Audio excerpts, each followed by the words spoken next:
Hello, જય દ્વારકાધીશ મિત્રો. કેમ છો બધા? મજામાં ને? સ્વાગત છે તમારું મારી ચેનલમાં.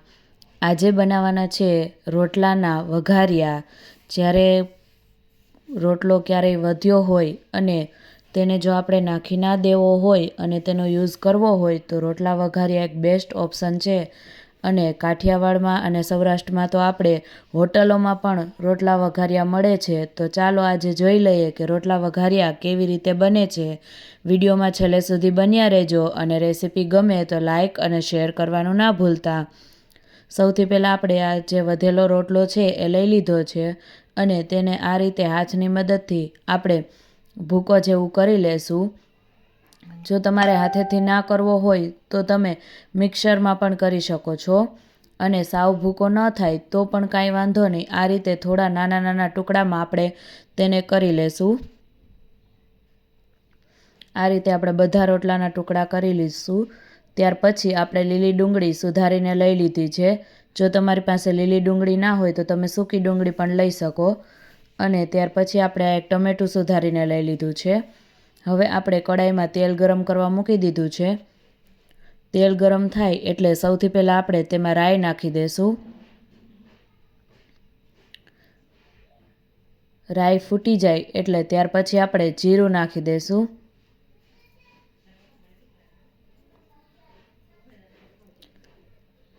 થોડીક હિંગ નાખી દઈશું.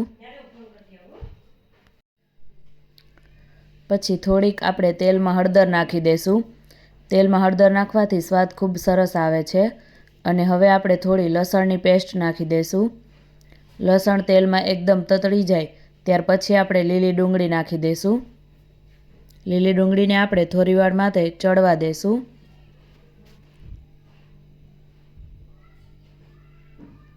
જ્યાં સુધી આપણી લીલી ડુંગળી ચડે છે ત્યાં સુધીમાં આપણે જે આપણા રોટલાના કટકા કર્યા છે તેમાં આપણે છાશ એડ કરી દઈશું. મેં દહીં અને છાશ બંને મિક્સ લીધું છે. જો છાશ વધારે ખાટી હોય તો ઓછી એડ કરવી, તો અડધું પાણી એડ કરી દેવું.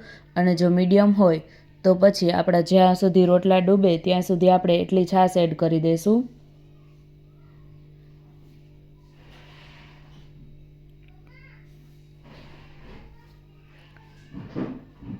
અને ત્યાર પછી આપણે તેને આ રીતે હલાવી અને આપણા બધા જે રોટલાના કટકા કરેલા છે તેને છાશમાં આ રીતે ડુબોળીને રાખી દઈશું.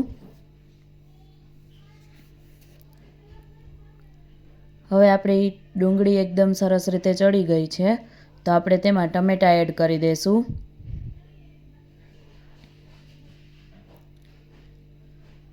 અને તેને હલાવીને મિક્સ કરી લઈશું.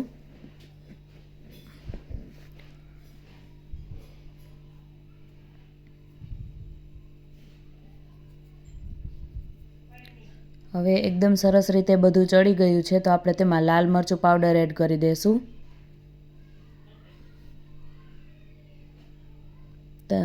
સ્વાદ પ્રમાણે તમે વધારે તીખું કે ઓછું રાખી શકો છો. હળદર તો આપણે તેલમાં જ એડ કરી દીધી હતી અને લાલ મરચું પાવડર આપણે હવે એડ કરી દીધું છે. અને મીઠું મેં જે આપણે રોટલો અને છાશ પલાળી છે તેમાં જ એડ કરી દીધું છે. એટલે હવે આપણે તેને તેલમાં એડ કરી દઈશું. સ્વાદ પ્રમાણે મીઠું મેં તેમાં જ નાખી દીધું છે અને હલાવીને મિક્સ કરી લઈશું. હવે આપણે તેને 2 થી 5 મિનિટ માટે કૂક થવા દઈશું.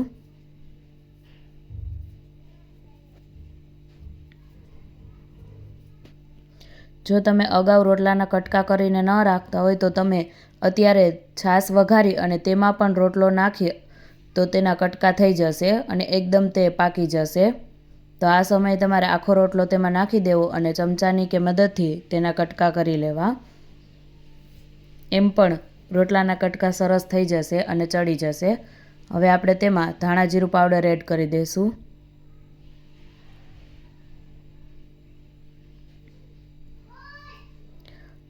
અને તેને થોડીવાર માટે કૂક થવા દેશું. હવે આપણા રોટલા વઘારિયા એકદમ સરસ રીતે તૈયાર થઈ ગયા છે. તો આપણે ગેસ બંધ કરી અને તેમાં લીલા ધાણા એડ કરી દઈશું. તો તૈયાર છે આપણા રોટલા વઘાર્યા. જો ક્યારેય રોટલો વધ્યો હોય અને એમાંથી કાંઈ રેસીપી બનાવવી હોય તો એકવાર આ રોટલા વઘાર્યા જરૂરથી ટ્રાય કરજો. ખૂબ જ ટેસ્ટી બને છે અને ખાવાની પણ ખૂબ જ મજા આવે છે. તો એકવાર જરૂરથી આ રેસીપી ટ્રાય કરજો અને કમેન્ટ કરીને જણાવજો કે તમને આ રેસીપી કેવી લાગી. અને વિડીયો ગમ્યો હોય તો લાઇક અને શેર કરવાનું ના ભૂલતા. અને જો ચેનલમાં હજી સુધી નવા છો તો ચેનલને સબસ્ક્રાઈબ પણ કરી દેજો. અને આવા અવનવા ગુજરાતી વાનગીઓના વિડીયો જોવા માટે એકવાર અમારી ચેનલની અવશ્ય મુલાકાત લેજો.